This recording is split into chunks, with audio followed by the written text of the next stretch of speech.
Abra sua Bíblia no Salmo, capítulo 23. Salmo, capítulo 23, versículo 1 em diante.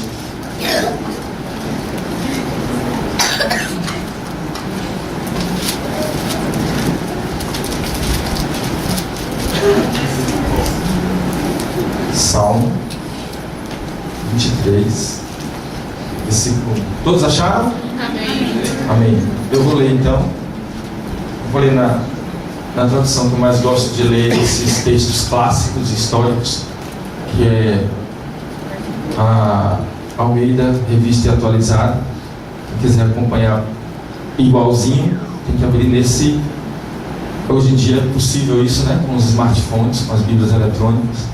Antigamente você vinha com a Bíblia NVI, a gente lia na Almeida Revista Atualizada, você ficava, poxa, tem uma coisa diferente. Mas quando você tem aí uma Bíblia eletrônica, você clica lá e bota na mesma tradução que vai ser lida, e aí você vai acompanhar igualzinho como a gente está lendo. Diz o seguinte: o Senhor é o meu pastor, nada me faltará. Ele me faz repousar em pastos verdejantes, leva-me para junto das águas de descanso, refrigera-me a alma, guia-me pelas veredas da justiça, por amor do seu nome. Ainda que eu ande pelo vale da sombra da morte, não temerei mal nenhum, porque tu estás comigo. O teu bordão e o teu cajado me consolam. Prepara-me uma mesa na presença dos meus adversários. Unge-me a cabeça com óleo, o meu cálice transborda.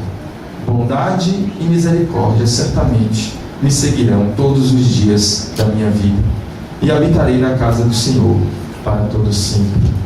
Amém. Quantos já conheciam esse salmo? Quantos ainda não conheciam esse salmo? Levanta a mão. Todos conhecem esse salmo. Esse salmo é um dos salmos mais conhecidos, né? De vez em quando a gente prega sobre ele, porque de fato ele é muito rico e ele nos ensina muitas coisas.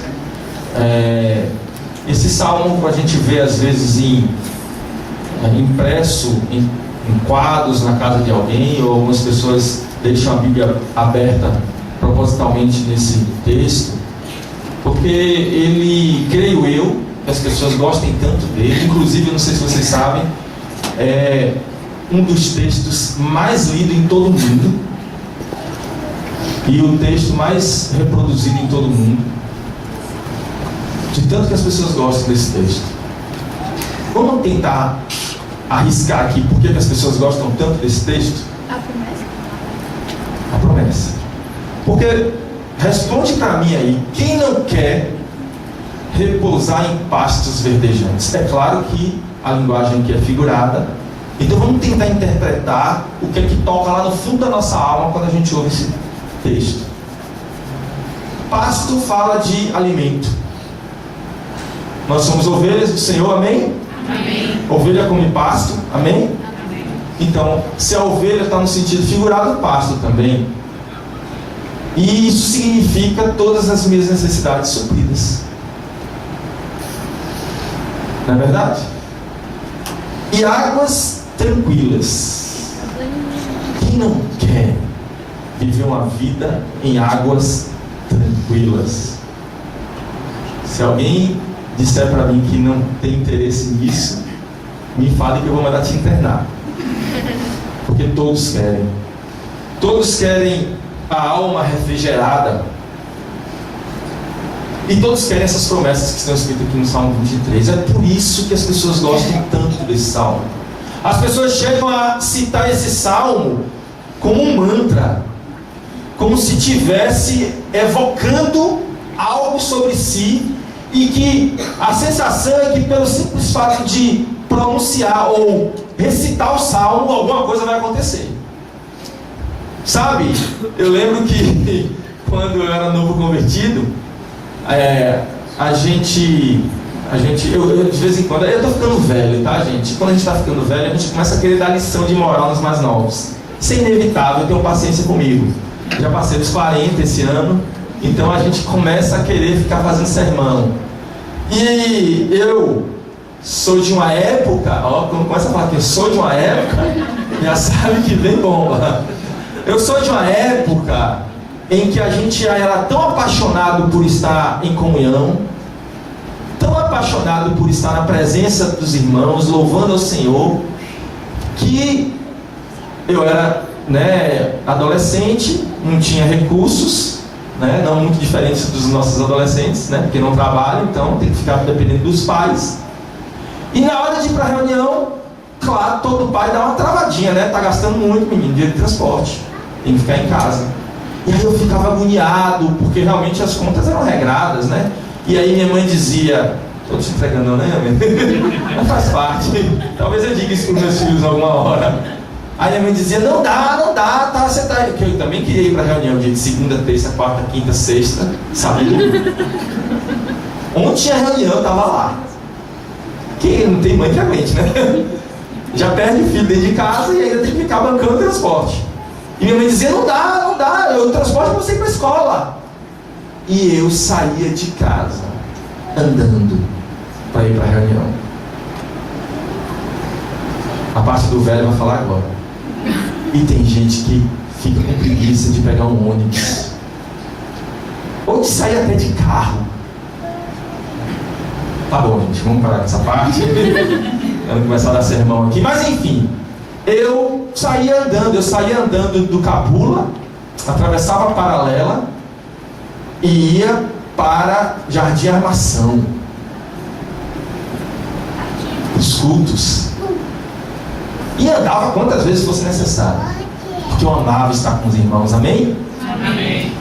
Só que acontecia, voltando para o texto do que a gente está falando, sobre evocar o Salmo 23, fecha parênteses, a historinha para não dispersar o objetivo da palavra.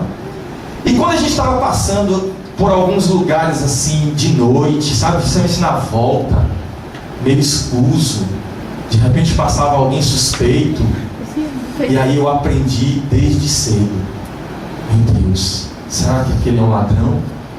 Será que aquele cara que está vindo, aquela galera que está vindo ali pode querer assaltar a gente? Não sei. Então tá bom, vamos lá. O Senhor é meu pastor, nada me faltará. Ele está me fazendo. Aí a gente recitava o Salmo 23. Recitava. Como que se você recitando isso, os anjos iam ouvir de lá do céu, tem alguém recitando o Salmo 23 ali, ia descer e acampar ao seu redor para que ninguém te fizesse algum mal. É um texto quase que místico. E a gente recitava o Salmo 23 para tantas coisas. Aí eu cresci, comecei a trabalhar, agora quem gastava o dinheiro de transporte era eu. Aí eu casei, E aí a gente fica com vontade de recitar o Salmo 23 quando as contas apertam e tem 3 contas de luz para pagar. Aí eu olho para as 3 contas de luz e falo, o Senhor é meu pastor, nada me faltará, nem um dinheiro para pagar a conta de luz. Mas o fato é que a gente sempre quer evocar e extrair, puxar desse texto os pastos verdejantes, as águas tranquilas. A pergunta é, se é uma promessa, se é algo que está escrito aqui para mim, quantos creem que isso aqui foi escrito para você? Levanta a mão. Glória a Deus.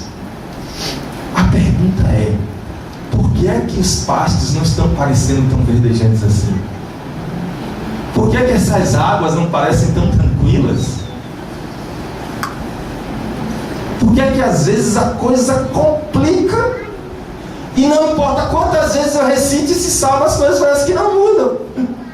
E aí eu saio e paro de recitar o Salmo 23 e começo a perguntar, Senhor, por que o Senhor não me responde? Por que o Senhor não me ouve? Por que o Senhor me abandonou? Por que o Senhor não responde as minhas orações? Por que essas coisas ao meu redor não mudam? Então vamos fazer possíveis perguntas para poder esclarecer esse dilema. Será que eu não sou cristão? E eu estou enganado? E esse salmo é só para quem é crente e eu não sou, estou aqui achando que sou e ele não está funcionando na minha vida? A opção número 1.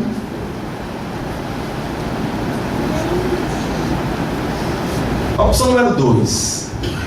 Será que eu sou cristão realmente, de verdade, mas o texto não está querendo dizer exatamente isso que eu estou pensando? Pode ser. Vamos tentar entender então. A questão é que quando eu leio esse texto, eu fico sempre almejando e querendo atingir o ápice da minha conversão, em que todas as coisas vão dar certo em minha vida. Porque eu sou um cristão e eu tenho promessas. Eu tenho promessas de que eu vou parar de sofrer. Pare de sofrer.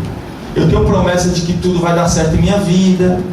Eu tenho promessa de que Deus vai estar comigo, Jesus vai estar comigo todos os dias até a consumação do século. E aí eu começo a querer achar que tudo tem que dar certo. Quando as coisas não dão certo, eu entro em crise. E eu fico me perguntando, cadê os pastos verdejantes? E a crise é tão complicada que, repare, a gente fica preocupado e angustiado quando as coisas dão errado. Você toma alguma atitude ou às vezes nem toma atitude e tudo começa a dar errado ao seu redor e você fala, caramba, o que está acontecendo? Ou tem gente que consegue não dormir simplesmente porque não sabe que decisão tomar a respeito de algum assunto, porque tem medo das coisas darem errado. É ou não é verdade? E aí a pessoa começa a orar, Senhor, o que é que eu faço? Nessa situação que está diante de mim aqui agora, o que eu devo fazer? E aí você ora e Deus não responde. E Deus não te diz o que fazer. Aí você fica agoniado. E aí você fica pensando, como agir segundo a vontade de Deus, sem que a minha ação traga prejuízo sobre minha vida? Sem que aquilo que eu faça venha trazer sobre mim males, complicações. Qual a maneira correta de andar? Qual a forma correta de andar que vai me levar aos pastos verdejantes e às águas tranquilas? E a gente começa a querer entender isso. E a gente começa a fazer uma comparação perigosa. Já se pegou orando assim? Senhor, eu sou teu filho. Tem gente que nem te segue. E está tudo bem. Eu estou aqui passando esse aperto financeiro. Aquele cara ali é um promíscuo e está rico. Eu estou aqui tentando conseguir esse emprego. E aquele cara ali que faz tudo de errado, passou no concurso da Petrobras. Petrobras não é boa coisa, não. Mas passou para juiz. Passou no concurso de não sei lá das quantas. E por que as coisas comigo não acontecem? Eu sou teu filho. Eu estou te seguindo. Eu estou todos os dias na reunião. Toda semana. Quando você começa a orar assim, você começa a fazer com você mesmo uma separação. Eu sou o melhor. As coisas para mim deveriam acontecer de uma forma diferente. O outro não deveria ter o que tem. Eu deveria ter. As coisas deveriam dar certo para mim. Porque está escrito aqui na tua palavra que o Senhor ia me conduzir por pastos verdejantes. Que o Senhor ia me levar a águas tranquilas. E por que não está acontecendo? Irmãos, vamos tentar resolver isso aqui. Quero que você imagine o seguinte: tem um texto bíblico, e eu quero que você nunca mais esqueça dele, que diz o seguinte, Mateus 5,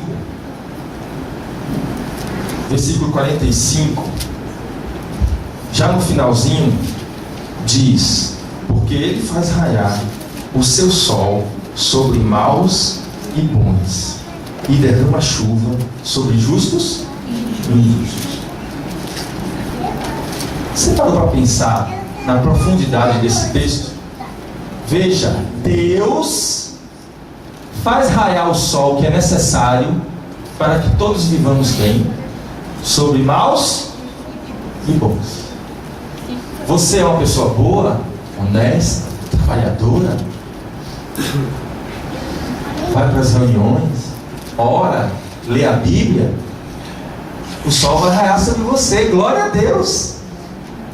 Conhece alguém miserável, ladrão, desonesto, que te faz sair do sério, olha só, o sol vai nascer para ele também.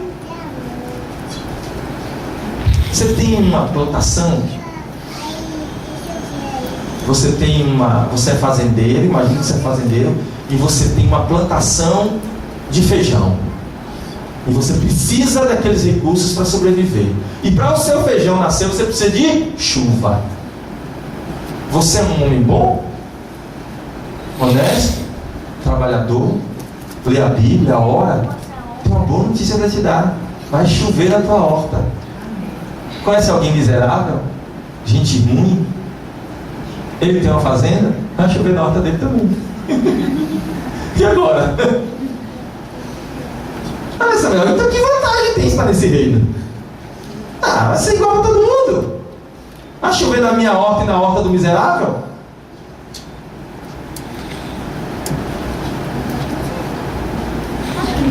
Deixa eu perguntar uma coisa para vocês. Chuva é uma coisa boa ou uma coisa ruim? Com muito ruim. Quem respondeu depende? Depende.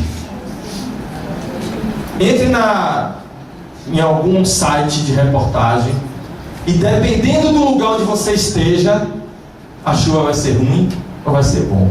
Você está no Nordeste, na seca. Notícia: choveu. Glória a Deus.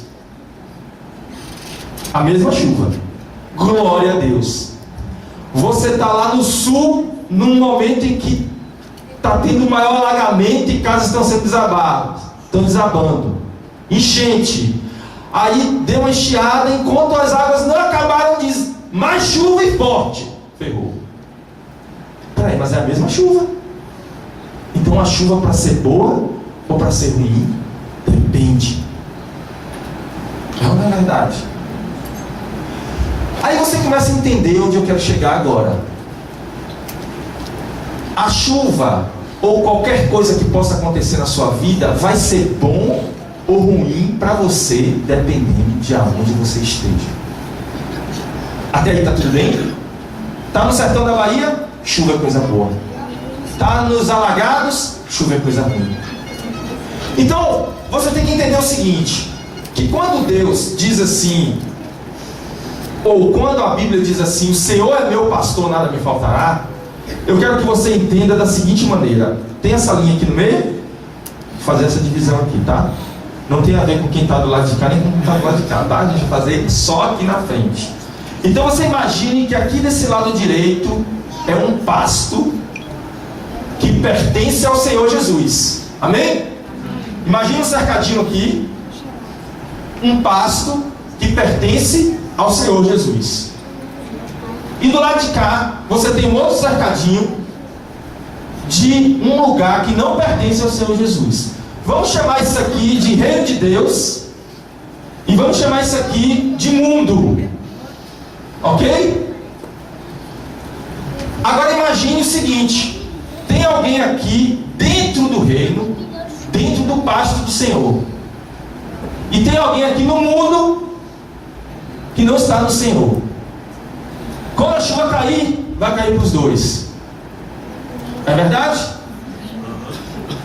Mas veja, se os dois estiverem, um está no reino e o outro está no mundo.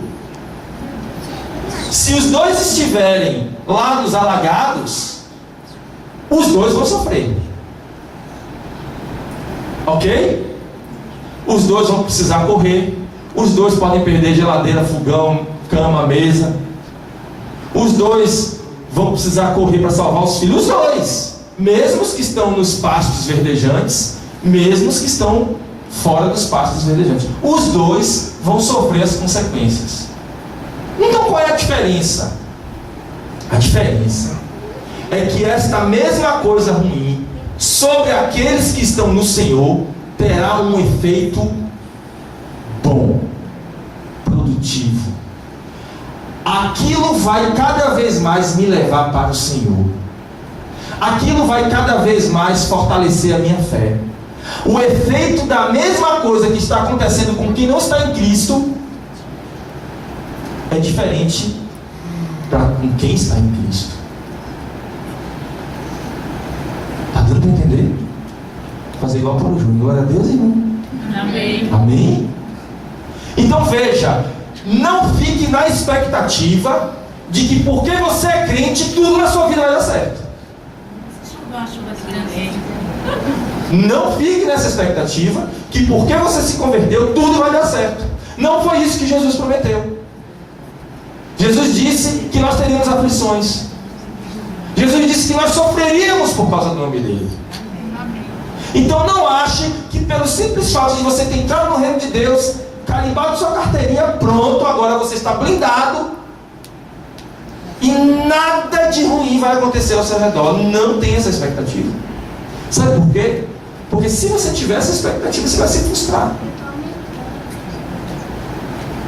A não ser que alguém queira vir aqui me dar um testemunho agora de que desde o primeiro dia que se converteu não aconteceu nada de errado na sua vida. Nada. Não teve um prejuízo sequer. Não teve uma situação complicada. Não perdeu um ente querido. Não teve momentos de angústia e tristeza. Se tiver alguém que possa me dar esse testemunho, eu desfaço tudo que eu estou dizendo aqui agora. Cuidado, sabe por quê? Jesus chega em um determinado momento e diz o seguinte: olha, eu compartilhei isso outro dia em Alphaville. Jesus chega em um determinado momento e diz o seguinte: olha, um semeador saiu a semear. Começou a semear sementes. Uma parte da semente caiu na beira do caminho. A outra parte em solo rochoso, pedra. Outra parte caiu nos espinhos. E outra parte em terra boa. Aí perguntaram a Jesus: o que isso quer dizer? Jesus explica a semente da beira do caminho, que era a pessoa que ouvia a palavra, se alegrava, mas o maligno ia lá e roubava aquilo que foi semeado no coração. Todo mundo lembra? O que caiu nos espinhos, aquele que ouviu a palavra, se alegrou, mas os prazeres do mundo, as ocupações desta vida, sufocaram. E ela não conseguiu germinar a palavra de Deus dentro do seu coração. Diz que aqui caiu em terra boa, a semente produziu o fruto. E eu deixei a do solo rochoso para o final, porque o do solo rochoso diz uma coisa interessante. Diz o seguinte: olha, a semente caiu, logo brotou. Olha que coisa interessante, brotou. Aquele que ouviu a palavra e se alegrou com o que ouviu. Quantos entram aqui, ouvem a palavra e se alegram? Mas olha que coisa interessante que Jesus fala que aconteceu com o que caiu no solo rochoso. Diz que vieram as tribulações, as perseguições por causa da palavra. E essa pessoa se escandalizou e saiu. E não teve raiz em si mesma. E ela usa uma palavrinha estranha. Diz que se escandalizou. Ora, se escandalizar, a gente sabe o que é. Então, sabe aquele vizinho que é todo certinho, um cara todo politicamente correto, que a gente não espera nada errado dele, e de repente a gente descobre que o cara aparece na manchete do jornal no outro dia, era o maior mafioso de Salvador. Você fala: estou escandalizado. Porque aquilo parece contrariar o que a aparência dizia. Isso é um escândalo, né? Agora, quando você vê Jesus dizendo assim que a pessoa, por ter passado por perseguições e tribulações, se escandalizou, você fica assim: o que tem a ver se escandalizar? Por que quando vieram as perseguições eu fiz? Eu explico. No grego, essa palavra é escandalon. Ela significa exatamente isso. É você ter expectativas a respeito de algo ou de alguém, e essas expectativas serem frustradas. Olha o que Jesus está dizendo. Está dizendo que você entrou no reino com as expectativas de que todas as coisas na sua vida fossem resolvidas. Quando elas não foram, você se escandalizou. Você ficou confuso. Como assim as coisas não mudaram, não melhoraram? Como assim Jesus não resolveu o meu problema financeiro, não resolveu o meu problema emocional, o meu problema sei lá qual? E aí você se escandaliza e fala: tem alguma coisa errada com esse Jesus aí que eu estou seguindo, ou pelo menos com a igreja que eu estou seguindo. Tem gente que tem coragem de culpar Jesus e culpa a igreja. Aquela igreja não tem opção. Eu estou ali já tem um tempão e meu problema não muda. O nome disso é escandalon. O que Jesus está alertando é cuidado para você não entrar no reino com a expectativa de que Ele tem que resolver os seus problemas. Porque você pode se escandalizar. Então, voltando ao ponto onde a gente parou, eu quero que você se lembre que quando você entrar no reino de Deus, você não pode achar que porque você entrou, você vai ser diferente de todo mundo. No sentido de que tudo para você vai dar certo e para todo mundo que não tem Jesus vai dar errado. Não é o que ele está dizendo. Você não pode achar que porque você creu, se arrependeu, se batizou, a partir de agora, aquele que está no seu trabalho, que não é crente, não vai conseguir a promoção. E você vai conseguir a promoção porque você é crente. Não é assim que funciona. Vou explicar para você como é que funciona. Quando você pertence ao reino de Deus e você quer que o Senhor te ajude financeiramente, ou você quer que o Senhor ajude o seu problema emocional, ou você quer que o Senhor te arranje um marido, ou você quer que o Senhor te arranje uma esposa, ou você quer que o Senhor não te arranje um marido, mas mude seu marido, ou mude a sua esposa, ou melhore a sua relação com seus filhos, ou seja lá qualquer problema que você possa, ou cure a sua doença, você vai pedir isso ao Senhor, e o Senhor é bom, e Ele pode te dar isso, amém? Amém. E Ele pode atender o seu pedido. Mas acontece que às vezes o Senhor não vai te atender o pedido, porque Ele entende que você precisa crescer e amadurecer em determinados momentos, e aí nem sempre você vai ser atendido, ou pelo menos não vai ser atendido na hora que você quer. E aí você vai ser de que time? Dos que se escandalizam e se decepcionam com o Senhor, ou dos que conseguiram entender que o reino de Deus não é comida nem bebida, está acima disso, que o reino de Deus é uma relação que você tem com Ele, que não importa o que aconteça na sua vida, se a chuva veio para molhar a tua terra e fazer produzir o teu grão, ou se veio para destruir a tua lavoura, não importa, o Senhor é contigo. Amém. Se você é lavado e remido pelo sangue de Jesus, a pergunta que você tem que fazer é: Senhor, por que o Senhor permitiu que a minha lavoura toda fosse perdida? Tem algo que o Senhor quer me ensinar que eu preciso aprender e eu não sei ainda? Porque, irmãos, deixa eu dizer uma coisa para vocês séria: não existe revés para quem pertence ao Senhor Jesus. Não existe azar para quem é lavado e remido pelo sangue de Jesus. Não existe prejuízo no sentido de que você vai se dar mal. Não existe. Você sempre vai se dar bem, amém? Amém. Porque todas as coisas cooperam para o bem daqueles que amam a Deus e são chamados segundo o seu propósito.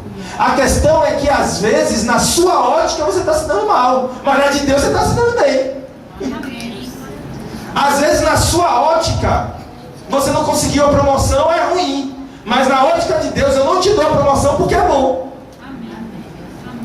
Está dando para entender? Na sua ótica você perdeu toda a sua lavoura, foi ruim.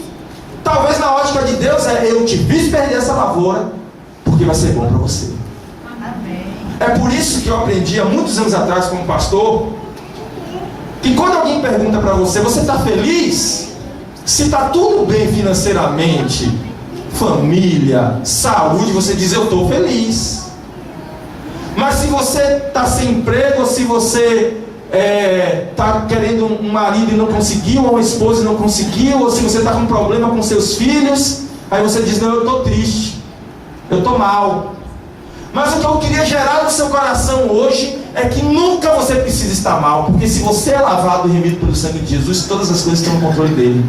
Amém. E aí esse pastor me ensinou a dizer: sabe o quê? Não, eu nem estou triste, nem estou feliz, eu estou em Cristo. Amém. Porque em Cristo, aquilo que acontece, que aos meus olhos são prejuízos, eu sei é o Deus a quem sigo. Eu sei o Deus aqui em si. Eu vou contar uma experiência para vocês que aconteceu comigo essa semana. E é o que eu queria que vocês conseguissem entender. Eu queria gerar no coração de vocês hoje aqui a convicção de que estar com Jesus é saber que você tem um dono. E que quando as coisas estão parecendo que estão ruins, você tem alguém para você recorrer e saber o porquê que aquilo está acontecendo, e ele vai te direcionar para onde ele quer que te direcione. Paulo dizia assim, duro é recalcitrar contra os aguilhões. Sabe o que é recalcitrar contra os aguilhões? Eu vou trazer para o mundo moderno. É como se nos dias de hoje fosse uma algema. Sabe o que é uma algema? Quem sabe o princípio da algema? Calma, gente, se você disser que sabe, não vou pensar nada errado em você não. Mas assim, quando você coloca uma algema, eu não coloquei não, tá, gente? Mas quando você coloca uma algema, ela tem um dispositivo que ela trava e aperta. Quanto mais você tenta sair, mais ela te aperta. Se você quiser ficar bem, é melhor não tentar sair, não forçar, porque quando você força, ela te aperta. Você força, ela te aperta. Isso é o que Paulo estava querendo dizer em outra linguagem, com outra figura na época, com dura recalcitrar contra os aguilhões. Sabe, quando o Senhor estiver te apertando, não adianta forçar. Vai até Ele e pergunta, Senhor, por que o Senhor está me apertando? Tem alguma coisa que eu tenho que aprender aqui que eu não aprendi ainda? Aconteceu uma coisa interessante comigo esses dias. Eu comecei a ter alguns prejuízos. Eu tinha uns cheques para depositar, e aí eu botei no bolso da calça para levar para o banco, esqueci de depositar, passou por dias, eu perdi os cheques. Quanto foi, amor? R$500. Perdi R$500. Até hoje não sei onde estão esses cheques. Se alguém achar, é meu, tá? Aí eu, prejuízo, né? Fazer o quê? Aí, passou alguns dias, eu quebrei alguma coisa minha lá. Eu não sei o que foi. Eu falei, tem alguma coisa errada. Segundo prejuízo. Aí eu começou a acontecer umas coisas assim estranhas, sabe? Aí eu deixei meu iPad cair, deixei o celular cair, eu falei, mas no meu caso não. Aí eu falei, tem alguma coisa errada. Tem alguma coisa acontecendo. O resumo dessa palavra é que nesse momento, o que muitos pensariam é o que eu pensei. O devorador está me atacando. O diabo entrou em algum lugar, deu alguma brecha. Agora eu estou perdido, porque eu não sei o que foi que eu fiz que o diabo meteu as garras dele. E eu falei, meu Deus, eu tenho que orar. Aí aconteceu o mais grave.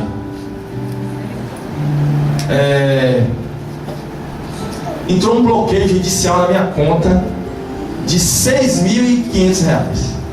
Eu falei, caramba, você sabe o que é dar um gelo? E engraçado que, tá vendo, gente? Deixa eu abrir um parênteses aqui. Às vezes eu fico falando as coisas aqui, eu sei que vocês ficam pensando aí. Você fala assim, que pastor safado. Eu fico contando a minha vida para ele, agora ele fica me dando indireta na hora da reunião. Não é isso. É porque as coisas do reino, elas são comuns a todos. E acontece comigo também. Às vezes, diga-se, não é assim, quantas vezes eu já preguei aqui e pessoas que vieram pela primeira vez me procurou e me disse assim, rapaz, essa palavra foi de Deus para mim. Você falou tudo o que está acontecendo na minha vida. É mesmo, irmão, é mesmo. Você nem sabe de nada, ninguém foi pela primeira vez. Glória a Deus, irmãos, Deus falou com você. Aí o irmão começa a frequentar, aí ele começa a vir várias vezes, aí a gente marca um encontro pastoral de aconselhamento, ele me conta a vida dele toda e tal, e aí passa alguns dias, aí eu venho pregar outra coisa, aí ele vira para mim e fala assim, pastor, estava me dando direta, não foi só porque eu contei aquelas coisas pro seu. Meu irmão, a primeira vez foi de Deus, agora não é mais. Gente, deixa eu até deixar uma coisa clara para vocês aqui, eu não faço isso. Eu não dou indireta no púlpito, isso é muito feio. Não faço isso. Aquilo que eu conversei com você, eu não vou tentar te convencer aqui no microfone. Eu vou tentar te convencer sentado, olhando no teu olho. Mas acontece que às vezes a gente está falando de coisas que todos nós vivemos. Então eu estava atacando aqui, quem fica achando que tem que ficar citando o Salmo 23 ou achando que a gente tem que correr do diabo ou que a gente é escolhido e por isso as coisas não podem acontecer com a gente. E eu vivi isso.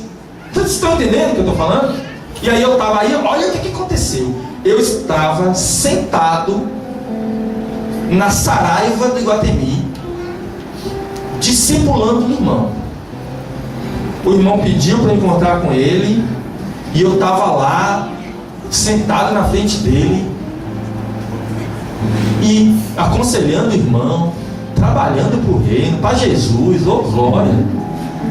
E aí minha esposa me liga e fala assim: Sam, você tem que fazer aquela transferência agora. Eu falo: tá bom. Aí, ó, irmão, só um minutinho aqui, tá? Que preciso fazer uma transferência urgente. Aí eu entro no iPhone para fazer a transferência e quando eu olho, bloqueio judicial. Você sabe o que é aquele gelo que começa aqui assim na espinha e vai até o final, assim, sabe?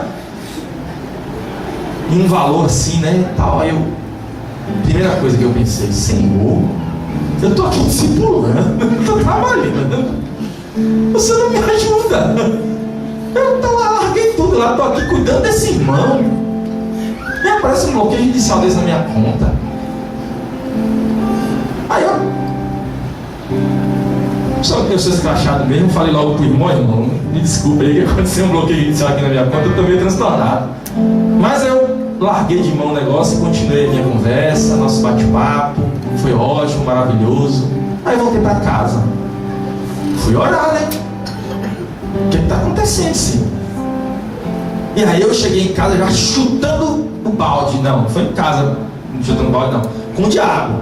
Já cheguei: Satanás, você está repreendido em nome de Jesus, sai da minha vida, você não tem poder contra mim. Já cheguei. Aí eu parei e lembrei daquilo que eu mesmo disse aqui outro dia no microfone. Eu falei assim: não, o diabo não manda na minha vida. O diabo não tem gerência sobre minha vida. Eu vou ficar aqui batendo boca com o diabo? Eu vou falar com Deus. Eu vou falar com quem manda a chuva sobre maus e bons, com quem manda a chuva sobre justos e injustos. No mínimo eu tenho que perguntar para ele: eu estou sendo injusto? Porque está parecendo que a chuva que está caindo sobre mim está tendo um efeito ruim. E aí eu falei assim, eu falei assim: ô diabo, desculpa, viu? Não tem nada a ver com você não. Você não merece nem a minha atenção, você não tem nada a ver com isso, você é o pau mandado do Senhor e acabou. E eu fui para quem realmente eu deveria ir. Coloquei os meus joelhos no chão e falei: Senhor, o que está acontecendo? São sucessivos prejuízos, são coisas ruins que têm acontecido comigo. E fui orar. Aí orei. Aí me veio algo na mente. E aí eu chamei minha esposa para conversar e nós orávamos juntos. Minha esposa falou logo: eu disse para orar com você. Que a esposa está ali, gente, para ajudar a gente, você sabe, né? Então se você está errado e não sabe onde é que você está errando, pergunta para sua esposa. Ela sabe onde você está errando. E ela falou: eu falei para orar com você. Eu falei: amor, vamos tentar achar aqui para ver onde é que está o problema. É o quê? Você fez uma coisa errada, Deus está querendo se vingar de você? Não. O Senhor está tentando te levar aos pastos verdejantes. Quando você lê lá no texto do Salmo 23, que Deus leva você para o pasto verdejante, Ele te leva.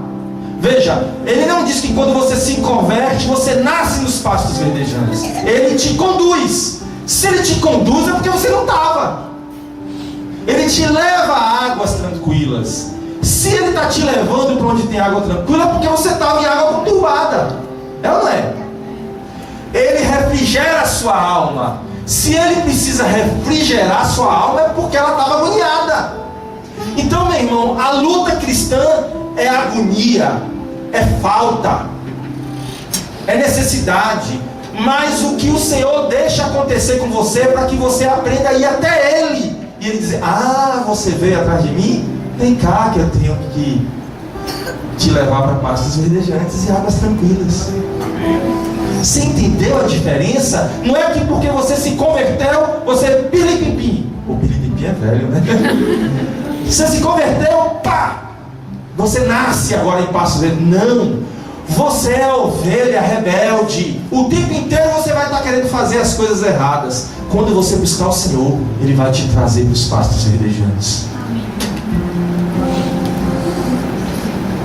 E aí eu fui conversar com minha esposa. E eu falei assim: eu acho que o erro que eu estou cometendo é esse aqui. Ela falou assim: eu também acho. Aí acabou. Bom, quando as coisas eu também acho. E aí eu falei assim: você acha mesmo? Olha o que é que eu ando fazendo. Olha como eu ando tratando isto. Ela falou assim: segundo o que Deus mandou você fazer, você está fazendo diferente. Eu falei: é isso. Deus se vingou? Não. Deus está corrigindo como corrige um filho. Em Coríntios diz que Ele disciplina aqueles que Ele ama. E a gente precisa parar com essa ideia de que nada vai acontecer de ruim. O que vai acontecer de ruim vai ser transformado em bom na sua vida. Você quer ver uma coisa? Você já viu algum crente dizer assim: eu, em nome de Jesus, vou comprar aquela casa, porque tudo posso naquele que me fortalece. Em nome de Jesus não vai faltar comida na minha mesa, porque tudo posso naquele que me fortalece. Em nome de Jesus, eu não vou ficar doente, porque tudo posso naquele que me fortalece. Tudo posso naquele que me fortalece. Quantos conhecem esse texto? Levanta a mão. Tudo posso naquele que me fortalece. Repete comigo, meu irmão. Tudo posso naquele que me fortalece. Repete de novo, eu vou dar forte. Tudo posso naquele que me fortalece. Tudo mesmo? Tudo? Vamos ler o texto. Sei o que é passar necessidade, e sei o que é ter fartura. Aprendi o segredo de viver contente em toda e qualquer situação. Seja bem alimentado, seja com fome. Quem foi que te disse que tudo posso naquele que me fortalece eu nunca vou passar fome? Tudo posso naquele que me fortalece se eu passar fome, isso vai servir para o meu bem. Se quem não tem Jesus passar fome, isso vai ser uma desgraça. Vocês estão entendendo a diferença? Em Cristo, tudo coopera para o meu bem. Amém. Isso não é tabu não, gente. Não adianta repreender não. Porque Paulo está dizendo: eu aprendi a passar fome. Olha o que o texto continua dizendo: seja bem alimentado, seja com fome, tendo muito ou passando necessidade. Não vou passar necessidade, porque tudo posso naquele que me fortalece. Você está falando o texto pelo contrário, meu irmão. Leia de novo. Se eu passar necessidade, tudo posso naquele que me fortalece. Porque o texto termina dizendo: seja com fome, tendo muito ou passando necessidade. Versículo 13: tudo posso naquele que me fortalece. Amém? Na verdade, quando a tribulação chegar, quando a fome chegar, quando a necessidade chegar, é aí que você vai descobrir se você é filho de Deus ou não. Você pode passar por necessidade glorificando ao Senhor, agradecendo porque você levantou hoje. Levantou e hoje não tem comida na mesa. Obrigado, Senhor, porque o Senhor me fez levantar hoje. Tudo posso no Senhor, porque o Senhor me fortalece. Amém. E você pode pedir que não deixe faltar comida na sua mesa? Pode e deve. Pode e deve pedir que doença não venha sobre sua casa. Peça, clame ao Senhor. Pode e deve pedir que não haja necessidade. Mas você tem que entender que você está dentro dos pastos verdejantes. Lá quem manda é o Senhor. Vai ter uma hora que Ele vai dizer: não é hora de comer. E aí, como é que é a sua relação com Deus? É pautada em quê? E aí eu sentei com a minha esposa e falei: Senhor, muito obrigado pela tua correção. Eu aprendi. Eu quero te dizer que eu não vou fazer mais isso. Mas bloqueio judicial já estava em última instância. Tipo assim, já levou para pagar, porque eu não recebi notificação. Se recebi, não vi. Já tinha corrido revelia, tinha tudo. O dinheiro já estava indo embora já. Não tinha mais como voltar atrás. Aí eu virei para Deus, aí passou, eu consegui identificar onde estava meu erro, mudei e as coisas mudaram. Glória a Deus. Amém. Os prejuízos acabaram. Aí eu estava, o banco estava em greve, né? Eu nem tinha como descobrir lá o que era o bloqueio judicial, porque o banco estava em greve. Aí, um dia antes da greve acabar, e eu não sabia que a greve ia acabar, um dia antes eu lembrei do prejuízo. Eu até falei com o Bill, eu desencanei esse dinheiro. Desencanei. Não vou ficar pensando nisso não. Aí eu orei a Deus assim, eu falei, Senhor, só um pouquinho mais baixinho. Eu falei assim, Senhor, eu sei que o Senhor pode fazer comigo a mesma coisa que eu faço com os meus filhos. Quando os meus filhos erram, eu chamo eles e falo, você errou nisso, nisso, nisso, nisso, vai ficar de castigo. Aí eles viram para mim e choram. Meu pai, você me perdoa? Claro, filho, eu não vou fazer mais isso. Que bom, filho. Aí me dá um abraço, aí chora. Você me perdoou, meu pai? Perdoei, filho. Então eu posso sair do castigo? Não, filho. Uma coisa é uma coisa, outra coisa é outra coisa. Eu te perdoo e te amo, mas você vai continuar no castigo para aprender.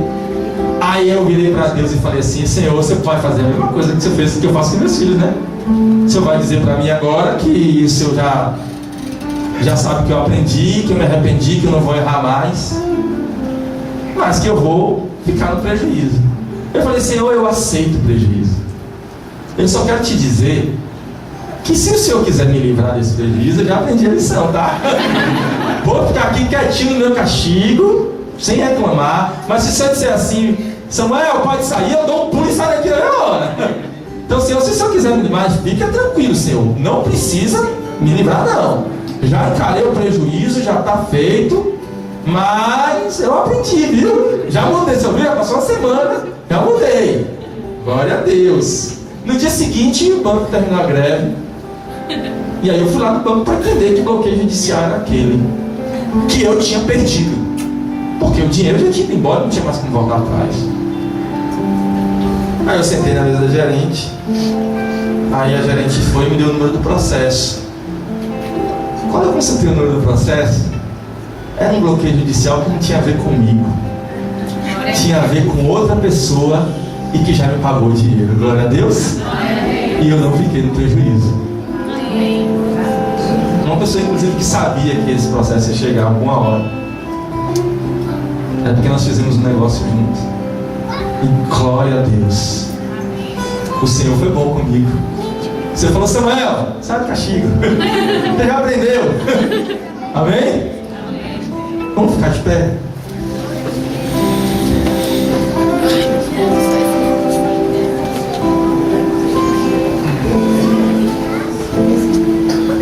Sabe, a Bíblia fala que o seu cajado me consola. Você sabe o que é cajado? Quem sabe o que é cajado? Cajado é aquele negócio que o pastor tem, que ele é tipo um sinal de interrogação, né? Tipo uma bengala. E você sabe para que serve o cajado? Para quando a ovelha está andando por caminhos errados, aí o pastor vai lá, bota o cajado no pescoço e puxa ela. Às vezes dói um pouco. Às vezes contraria a nossa vontade, porque a gente estava querendo ir para um lugar onde a gente achava que era bom, fazer da forma que a gente achava que ia dar certo. Mas eu quero dizer uma coisa para você: você tem um pai. Nada do que está acontecendo na sua vida é em vão, amém? Amém. Nada. Aquele que não tem o Senhor, aquele que não anda nos pastos do Senhor, aquele que não é ovelha de Jesus, esse a Bíblia fala que está perdido, que vai secar como a relva. Esse a Bíblia fala que não tem futuro. Está escrito. Esses são chamados de ímpios. A Bíblia fala que o futuro desses é desastroso, que para onde ele vai, ali haverá choro e ranger de dentes. Mas para todo aquele que entregou a sua vida a Jesus e que se tornou um discípulo de Jesus e segue a Jesus, vai funcionar da seguinte maneira: você vai ter uma plantação, e um dia pode ser que a chuva destrua tudo e pareça que você não vai conseguir nem botar comida na sua mesa. Sabe o que você vai dizer? Senhor, tudo posso naquele que me fortalece. Vai dizer a mesma coisa que Jó falou: o Senhor deu, o Senhor tirou, bendito seja o nome do Senhor. Você vai virar para o diabo e dizer assim: não tem nada a ver com você. Você não manda na minha vida. Você não dá nem pitaco na minha vida. Eu tenho um pai. Precisa calar a boca. Antes de vir falar uma coisa no meu ouvido, você tem que perguntar a ele, pedir autorização a ele, para ver se ele vai deixar você vir falar comigo. Eu tenho um dono. E aí, quando a sua lavoura, se por um acaso acontecer, a sua semente não está brotando, você entra no quarto do teu pai e fala: pai, o que é que o senhor quer me ensinar com isso? Como a Azevedo sempre diz aqui, não é por que aconteceu, é para que aconteceu. O que é que o senhor quer me ensinar com isso, Senhor?